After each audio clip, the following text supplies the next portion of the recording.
8-iyul sanasida Diasil Powder organomineral bilan golubika ko'chatlarini oziqlantirish ishlarini olib borilmoqda.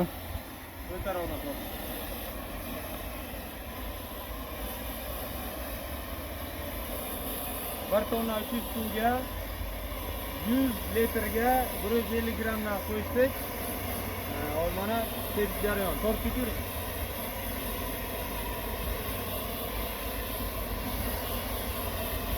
Kuyintirib, tuman qilib,